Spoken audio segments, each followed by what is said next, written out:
The debt just crossed a line America has only seen once before in modern history. And this time, there was no world war pushing it there. That sounds abstract, but it is not. When federal debt grows bigger than the economy, the risk is not a headline. It is pressure that can hit borrowing costs. What makes this story harder is that nothing has exploded yet.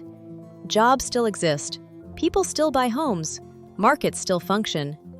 That is exactly why this matters now. Big problems are easiest to ignore right before they stop feeling theoretical. In the Bigger Pockets episode, Dave Meyer points to a new threshold. Debt held by the public reached about $31.27 trillion, slightly above nominal gross domestic product. That comparison matters more than the louder total debt number. Economists often watch debt held by the public against gross domestic product because it tracks debt carried by outside investors. Independent budget analysts said that ratio hit about 100.2% at the end of March, the first time above 100% since the aftermath of World War II.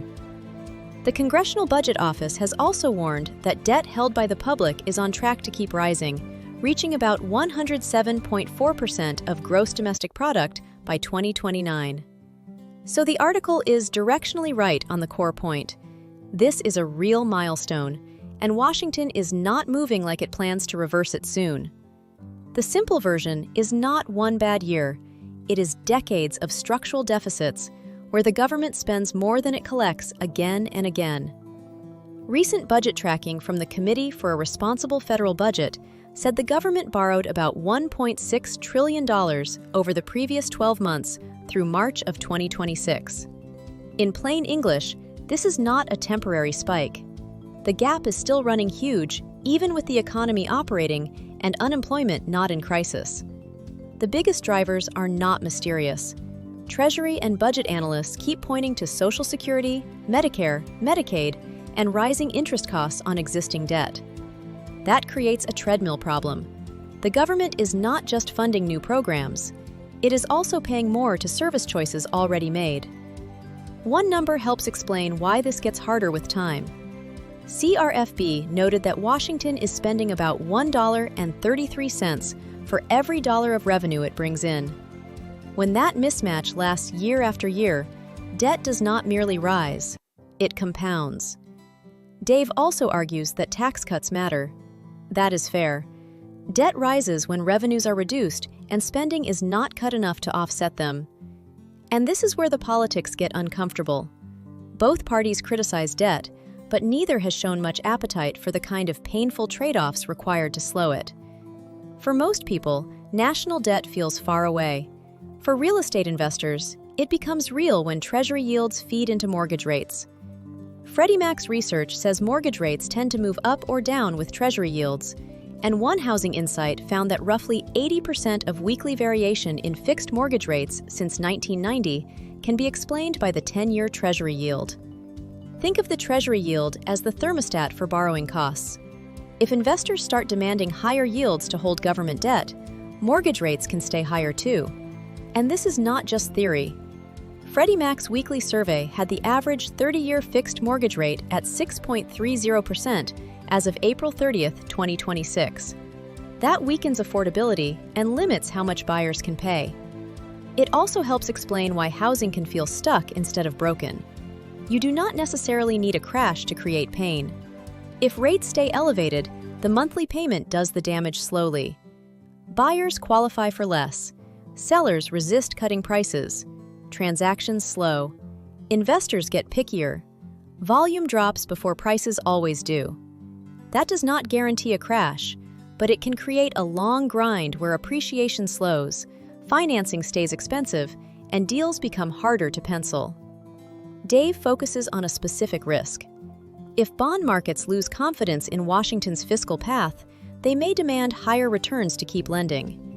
That matters because interest expense is already growing fast.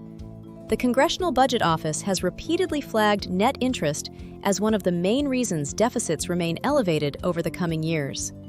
If rates rise further, the government pays more interest. That can worsen deficits. Worse deficits can then reinforce pressure for even higher rates.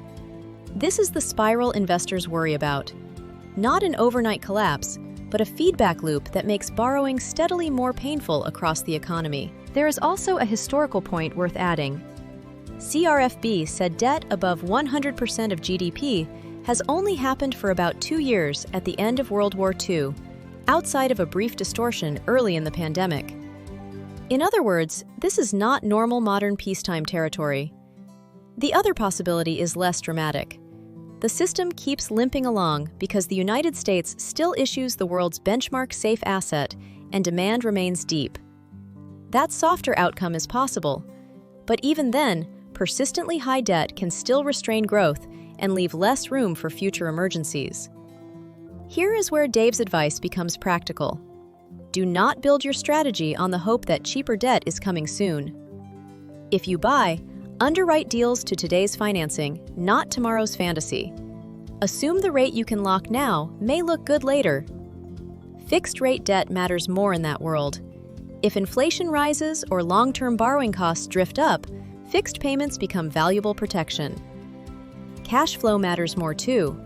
In a slower appreciation environment, the deal has to work because income works, not because you expect rescue from falling rates.